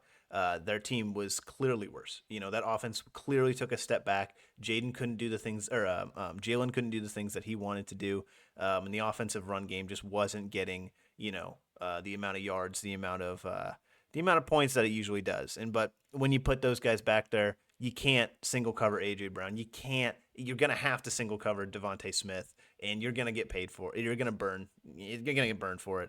And when you only have to focus on Saquon, Dallas did it for years. It is a winnable formula. Like you can go out there and win a football game doing that. You can limit him. He's not going to be entirely limited, but when you put other pieces around him, like the best offensive line in the NFL, some of the best receivers in the NFL, it's going to get a little tough to contain Saquon, and all these other guys. So that's my big thing. Is as long as those 2 guys can stay healthy through the playoffs, I think this team is ready for a Super Bowl run in the NFC Championship minimum. So 99.99%. Technically, they can miss the playoffs at this point, but I don't think it's happening. I'm not going to argue with you there. We are going now onto the Week 14 matchups. This is for all the bettors, all the listeners there. Tanner is still -1 after all of the games we had last week. Still -1. So right now, I'm sitting at +1. Tanner's -1. I got to pick first last week, so he gets to pick first this week. And unfortunately, the Thursday game you get to pick, I'm not going to lie to you, is not a gimme by any stretch of the means. You have the game for you to pick is the Green Bay Packers at the Detroit Lions. Ford Field. Packers right now played on Thanksgiving on Thursday. So did the Lions, actually, now that I think about it. That's crazy. They're both playing a week later. That's so sick. That's what they do. There we go. They both get off weekends. So who do you got in this one? Because I don't think that this is I really don't think that it's that big of a, I don't think the Lions are going to take this one. I don't know. These are your Packers. Yeah, I mean it's tough. I'm already in a hole, at this point, so maybe we got to try and kind of get out of the hole, But I mean, you don't pick this matchup, so I guess it doesn't really matter who I do end up picking here. It does matter, but like, yeah, I say I want to go the Packers just based on how they've played, but it comes down to, can the Packers stop the Lions offensively? And I just don't think that's true. I think if the Packers win, it's going to have to be a shootout. And given, the injuries that Detroit does have, it looks like it could end up that way. But it being at Ford Field, the Lions getting home field advantage on this one, I think Detroit's going to be loud. The Jared Goff chants are going to be everywhere. And I think the Packers have a good game. I think this is a fantastic Thursday night game. I really hope it's like, fireworks what we got with Atlanta and Tampa Bay. But I'm going to go Detroit here. I think that they get the win. I think they squeak it out. This is a classic, NFC North matchup. Just these guys are going to beat the shit out of each other in the trenches, and we're going to see who comes up on top. Unfortunately, that is Dan Campbell football. So I think the Lions come out on top on this one, but the Packers love to do the exact same thing on the other side of the ball, and it's going to be I think it's going to be a lot of put it on the ground, see what you can do, play action it up top. That's just how both of these teams work, and you got 2 gunslingers back there with Jared Goff and Jordan Love. So I got the Lions, but give me them by like a point. I think it's going to be a close game, and I think it's going to be a fun game. So it's going to, who's going to win the turnover battle? Who's going to give up offensive possessions is kind of like the question, I think, coming into this game. Because I don't know if you have a ton of faith in either defense. I think the Packers defense has played really well, but that's the other question. Can they stop the Lions? And then can either team get turnovers? So I got the Lions, man, but it's going to be close. Yeah, it's going to be real close. And I've been looking this whole time to try to find the updated recruiting classes because we're going to talk some college football. We're not going to go big time, but I can't even find those right now. But I'll hit that. Why I can't find that in a second. You picked the Lions, which makes total sense. I'm next with the Jets at the Dolphins. That's a Sunday game. That's pretty. That's a brutal one. It's not a fun one to pick. It's not You know what I fair. mean? It's Really this. not fair. It's Here's the thing though. Let me say something real quick. Let me say something real quick. First of all, we were looking at the games. We're looking at the games, pick the games right before the episode. There's only 3 teams that have a positive record that are playing at the first game slot on Sunday. Isn't that absurd? Only 3 teams have a winning record when most of the NFL games go on. And And that's it. none of them are playing each other. It's all against like under 500 teams. Exactly. So you could argue there's not a single good game at that time. And I don't think I've ever said that before. There's always been there's like a divisional game that's good, but it's bad. Anyway, I'm not saying the Jets have had a shit show of a season. The Dolphins are not much better, but they can, their quarterback's been out. I'm going Dolphins here. I'm going Dolphins, especially at the Dolphins and kind of the resurgence of Tua. You saw what happened when the Dolphins didn't have Tua, and you're like, I don't know if Tua's the guy. Then Tua comes back, and you're like, Tua's the guy. So Very obvious. I'm going to go Miami, and I'm going to continue to feed the rock with Achane because he is right now. He looks like their best player this season, and Tyreek Hill is going to get going. He's going to. It's going to happen. And guess what? At the end of the season is when he likes to the most. So definitely picking the Dolphins for me. You've got the battle of the toilet bowl teams at this point with a 4-8 Chicago Bears and 5-7 49ers. Both last place in their division, might I add. Who do you got in this one? Who was it was the Bears and the Niners? I'm gonna take the Bears Niners. at the Niners. I think I'm gonna take the Niners. I think they get a bounce back win. I think that they lean on what's the running back's name? Garendo or something like that. Lean on the run because Purdy doesn't really have a whole lot of options to throw to, and hopefully you get Kittle involved, get him going. If you give Purdy a little bit of time, you give him a clean pocket, I think he can make some good throws. I don't think he's as bad as everyone's saying he is, but it's not a good performance, them coming off that Buffalo loss in the snow in Buffalo. That's just not Niners football. Sorry. And they get to play at home in sunny California, and hopefully they get to kind of impose their will, with a friendly stadium. So against a Bears team that kind of is starting to look a little bit defeated, especially after that Thanksgiving game. I don't know how you can come back from that. No head coach, no offensive coordinator. I don't even know who they got at head coach right now.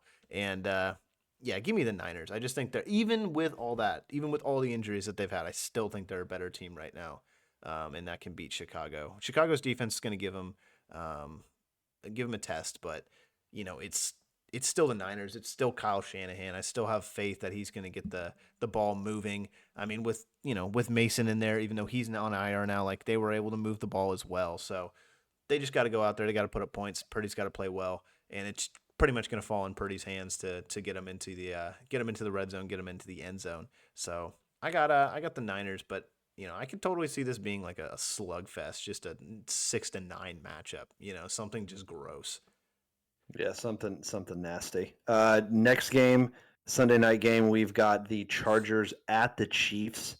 I'm not picking against Patrick Mahomes at home on Sunday Night Football. The Chargers are a very good football team, and this game's going to be close, especially because the Chiefs have not looked bulletproof throughout the season, but they still only have one loss. So I'm still going to rock with Mahomes, and like I said, there's no way I can pick against him ever. And the fact that he's playing in prime time and at his home stadium, I mean, come on, Sunday Night Football, it's Mahomes. Give me the Chiefs. Then Monday night, sorry, we suck, but we're still there. The Bengals at the Cowboys. Tanner's got this one. Tanner, Bengals at the Cowboys. You picking the boys at home, or are you going away? Right now, it's 1-5 at home. 1-5. Unfortunately, I do not think I will be picking the boys just because Dallas has a lot of holes on defense, and I think Jamar Chase pissed. Did you hear what he came out and said? It was either today or yesterday about Trayvon Diggs. He was Oh God. he was basically saying he's like, I still have nightmares about when he locked me up. So I think Jamar Chase is going to So have a good game on Monday night, and this is the Simpsons game too, by the way, if you hadn't known. But I think Bart's Bengals are going to go in there and beat Homer's Cowboys. I think is what it is. But Chase Brown, man, I just don't know. I just don't think anyone can match up offensively against the Bengals right now, and definitely not the Cowboys. But the Cowboys, I mean, I think they'll have some success moving the ball. I think Rico Dowdle has played pretty well these past couple of weeks, and honestly, he's had a pretty good season. You know, not world beating, but all things considered, I thought he's played pretty well. And this is an opportunity for the Cowboys' run game to get right again. I think they're going to put up a couple points, but Bengals offense is just going to be too much to handle. So yeah, give me the Bengals on Monday Night Football, the Simpsons edition. and Tanner's lock of the week is Jamar Chase, whatever the over is. Clearly, that is the fantasy lock of the week from Tanner's himself. What he's Now, saying that, man. I mean, come on. no, yeah, that's buckle up and get ready for a show, folks. That's exactly what that means. There's not going to be much of a run game. Just kidding. There's going to be that too. Dallas's defense is that bad. We've got college reaction time. We're not going to be long on this one because Texas A&M played the University of Texas for the first time in 12 or 13 years, one of those two. And we're going to keep it short. We're going to keep it simple. Texas kept A&M in that game. That game should have been a lot more lopsided, but Texas kept A&M in the game. The turnover specifically kind of got A&M back into it. And when you get stopped on fourth down in the red zone more than once and you're going up against Texas, you're probably not going to win that game. And they didn't. And if, for me, I said if you could keep it within one score, maybe two at the end, you have a shot. They did. A&M absolutely did have a shot. And, the Aggies, Tanner and I's alma mater, they all they had to do, they controlled their destiny with pretty much 3 weeks left in the season. And they they fumbled it again. This is not the first time this has happened. The first time it happened, I was a student. Second time it happened, Tanner was a student. Third time now it's happening, we're both not students. We're both not there anymore. So, for me, it's challenging to look at this season and go, yeah, it's a huge positive. Great job. I don't know. For me, I don't know if I necessarily look at this season as like a massive positive. Do I think we have the starting quarterback moving forward? Maybe. Maybe Reed's the guy. There's also a very good freshman coming in. Nobody knows what happens with freshmen because guess what? Guess who else was a freshman? The starter now, Reed. Mm-hmm. I think it's pretty obvious that Weigman's not going to be there. I think that's pretty obvious. I think he's going to go somewhere else, probably transfer portal it up. I think he's a junior, so I think he still has one more year of eligibility, if I'm not mistaken. I want to say you're right. So I think he'll go somewhere. But this team, to me, played well in games that you kind of expected him to, right? And then in other games they were right there, but they just couldn't do it. And unfortunately, in the SEC and in college football, now you can lose more than a couple. But if you're beyond a couple games, it's real hard to get in. And A&M was just beyond that losing that couple games. So what did you kind of see from the Aggies and specifically this season and really against, we don't have to go into that UT game a ton because, I mean, it just stings to still talk about it. But what do you got on the Aggies? I mean, the better team won. At the end of the day, I think Texas was the better team. I think they were the more physical team. I think you saw that on fourth down on that goal line stand. I still think that was the right call via A&M standards. I think if you're in a Texas A&M rivalry game and you're not running the ball down their throat on fourth and goal, you're playing the game wrong. So that's I think Elko played that right. Even if he didn't get it, I would have done the exact same thing. But the more physical team won in that matchup, and the frankly, just the better team won. The team that could just play better, just in general. So they were able to move the ball pretty much with ease, and kind of A&M's strong suit this entire season has been their defense, who has been keeping them in games. A bunch of plays. That LSU game, for example, is a good example to look at because you had Nussmeier and he throws those interceptions. That doesn't happen. A&M doesn't win that game. They're not coming back in that game, especially the interceptions and the turnovers in like their own within their own part of the field, and that happened against Texas, and A&M just couldn't put it away. So I think the defense was there. I think that even though they were not having a even though they were having a lackluster night, they were still getting turnovers and on special teams. A&M had every chance to win that game, and they just couldn't move the football. And I think you got to give credit to, Texas's defense. They were the reason that they could not move the football. Why couldn't they do it? Probably because Marcel Reed is not the greatest passer. I think that goes without saying. He's obviously a running quarterback who can give you so many options on the ground, so many dynamic abilities that he can do. But he's got to develop his arm, and that's just plain and simple because no one is respecting it currently. And a lot of those, completions, a lot of those passes beyond the line of scrimmage were just slant routes, in routes, really, really simple passes.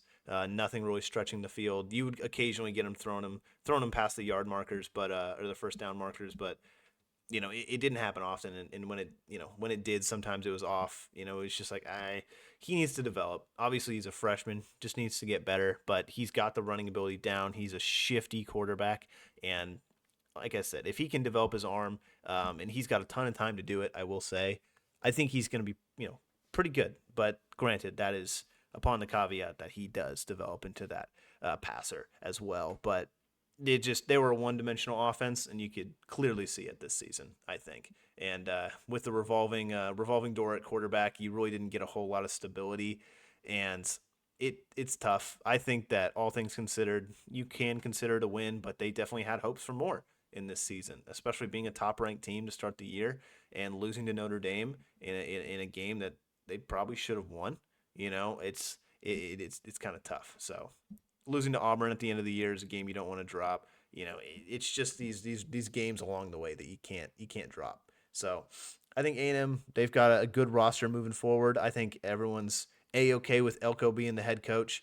And the thing that Elko does is he turns around programs. You saw him do it over there at Duke. He turns around programs. And the fact that he's doing this in his first season year, he hasn't had a chance to implement his culture, implement the things that he does. So he's already putting in work. You're already seeing results. So I think it's going to continue to move forward, and you're going to continue to see his impact on the team, whether that be good or bad. You saw it with Jimbo Fisher's first season at A&M. It was a good impact to start, got all the recruits, didn't know how to use them. Now you got Elko, who knows how to use these guys, but not necessarily getting all the recruits. But, we still have seen what he has yet to do in terms of recruiting and stuff like that. So it could eventually come up to that level as well. So I like this roster. I like the head coach, and I don't say that very often about A&M, but I think they've got they've got a decent chance moving forward, especially with this new 12-team playoff. So they got to put together a good win or good wins and a good season, and I can see them in the playoffs in the next couple years. But it's going to take them time. They got to get like a quarterback. That's really the biggest thing at this point. Their defense is fine. Special teams, you see it. It's fine. It's just the offense. They can run the ball. They can't throw it. And it's like, that's the one thing. So I like it. I like this team, but they're definitely it's a project for sure. And yeah, I mean, you nailed it. And then not to mention, the upsets we had this past weekend. Unranked Michigan takes down number 2 Ohio State. Unranked Syracuse takes down number 6 Miami. And that's really all the college reactions we got. And we're moving on to college championship week to preview some of these games. And last note I have on A&M is I think that 4 losses is okay at your first year. Mm-hmm. I think if you get anything more than that, that's when it starts to become I don't know. You know what I mean? I don't know. But at the same time, you're in the SEC, and you can argue one of the best conferences, if not the best conference in college football. Not necessarily rankings in the top right now. There's a couple other teams there. But SEC for me is a top conference. For other folks, it might not be. But to only get 4 losses in the SEC on your first year, and especially when you just fumbled it from South Carolina, and we both knew they were losing Auburn. We already knew that was going to happen. And then you have UT and you have Notre Dame at the beginning of the season. So realistically, you had 3 of those games that you shouldn't have lost. Mm-hmm. Like realistically, UT you should have lost. The other games, you just didn't play well. You weren't going to beat South Carolina. So technically, I could say 2 there. Auburn, you had a shot. Notre Dame, you had a shot. That's it with the Aggies. We're going to continue to hit on college football a lot. this offseason because we do a ton of college football stuff when it comes to the draft. And we'll definitely sprinkle in some of the recruiting classes and kind of see, especially where the Aggies are at, and then see where everybody else in the SEC is at. Because I'm really interested with UT. I know right now, which is what I was saying with the recruiting classes, right now UT's sitting at number 1. And then I want to say Ohio State and Alabama are fighting at 2 and 3, but that's really the only thing I can find right now because of National Signing Day. So long-winded there. Last segment of this episode. I know we've been going for a while. We've got championship week in college football. This is not going to be a long segment at all, but we've got Friday. We've got UNLV at number 20. Shout out UNLV 10-2. Okay, but guess what? You taking on Jonty and Boise State, number 10. That's a tough game. I'm going Boise here, and then the other Friday game. They're always here, man. Tulane 9-3. They're always there for the American Athletic Championship against number 24 Army. Shout out Army. Shout out Army for finishing the season ranked, being in the top 25, only taking one loss. Let's get ourselves a win in this championship week, Army. So what you know what? I don't even care who you're going. I don't care who you're going. You're going Army and you're going Boise State. We're both riding with them. We need some positive vibes, both of them.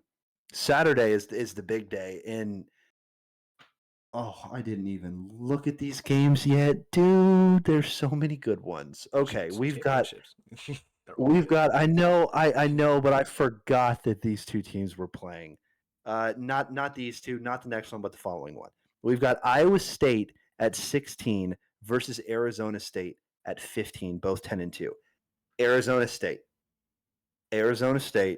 One more time for the fans in the back.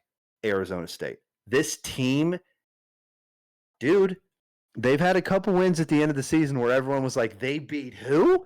You know what I mean? Arizona State is a team that you cannot sleep on this season. And I like them. I like Arizona State mainly because, I don't know, that's just kind of who I'm feeling in this game. But not really. But let's get real. We all know, if you listen to the podcast, I am an Iowa State Cyclone fan till I die. You know what I mean? I just rock and I roll with the Iowa State Cyclones. Who do you got in this one? Because now I know I didn't ask your opinion in the other two, but we got to go all Saturday because these are too close. And you can pick the last two as well. I didn't mean to take that away from you. It's a big game for Arizona State because I'm pretty sure as of right now they are in the playoffs, but they're that 12 seed. So they are. Arizona State's 15. No, but they're in the playoffs as of right now. Because I think of that matchup. I'm not. Well, I think it. Yeah, because the Ford. I'm looking at it right now. But as of right now, they are in the playoffs, and they play Penn State in the first round. Yeah, which is tough. But I will say too, from the College Football Committee, they have come out and said that if you make a championship game, you're not going to be penalized for losing a championship game, because let you go and look at like the SEC championship game. Like, let's say Texas goes in there. And they beat Georgia, and then normally in college football week, Georgia takes a loss against an opponent, and they go down in the rankings, right? That's not going to happen because, they don't want to punish someone for playing an extra game on top of their other season. Whereas you look at teams like Tennessee, Ohio State, teams that didn't make the championship game in their conference, that are already in the playoffs. They can't leave. They can't go down in a ranking because they're not playing a game. So why would you punish a team that is playing a game for losing if they do in fact lose? So it's going to be interesting to see how they kind of do that, especially if you have a team like, I don't know, like a super big upset. You know what I mean? So I don't know. It is interesting to look at it that way, which I think is fair. But I just wanted to say that before because it's kind of something you don't really see in college football a whole lot. These championship games used to mean USC's not getting in the championship, kind of stuff like that. Like USC's getting taken out, stuff like that against Utah. Sorry, that was a stray. But who are they playing? Who's Arizona State? We got the Iowa State Cyclones 10-2, Arizona State 10-2. Right now, come on. All right, Arizona State's favored. Tulane is favored over Army, and Boise's favored. I know you're picking Boise because you like John T. Yeah, dude, it's the Boise Bowl. They don't call it the Boise Bowl for nothing. There you go. Win their own bowl. It's actually the Mountain West Championship. Thank you. It's the Boise Bowl because Boise always makes it. There we go. All right. Georgia, Texas, you kind of already nailed it. That's the big one. And then you've got Penn State, number 3 at number 1, Oregon. Georgia's number 5, number 2, Texas. Then you've got Clemson at 17 and SMU at number 8. You have Texas favorited over Georgia, Oregon favorited over Penn State, and SMU favorited over Clemson at this point. I think that Clemson and SMU game is going to be interesting because we talked about it last week, but obviously the winner of that game does go to the college football playoff, period. So I think with Miami, they're out, period, because they lost to Syracuse, and that was a bad loss. I think they were unranked, so it's going to give way for one of these two teams to make it. And Clemson, who has had a really, really unfortunate season, a season that they've wanted to forget, really has a chance to go in there and make the playoffs if they beat SMU, which I think is a winnable game. I really do, especially against in this conference too. So that is probably the one that I'm going to keep the most eyes on, along with the SEC and the Big Ten. No, and all of them. They're all pretty good, but that is major playoff implications. The Texas and Georgia game, kind of, Big Ten game, kind of with the Hoosiers and the Ducks. But the College Football Playoff Committee has set a precedent, I think, right now. Do they always follow it? No, but I think they will if they've come out and said that they're not going to take anyone out for losing a championship game. Granted, you have to be in the playoffs already in the wild card spot, in the first round spot. So a team like Clemson, who's not in the playoffs already, has to win this game or their season's over. They might get a bowl, but to make the playoffs is kind of what I'm saying. But they kind of want to reward these teams for getting there if they've already made the playoffs. So kind of interesting. Yeah, that's super interesting. And Georgia is number 5. So, if they get that, they're not going to penalize teams like you said. Then they're in. Obviously, Texas is in. Both of those teams aren't going anywhere. Wait, so for the Big Ten, who's playing in the Big Ten game? It's Oregon number 1, and then Penn State. Oh, it is Penn. 3. Okay, it is Penn State.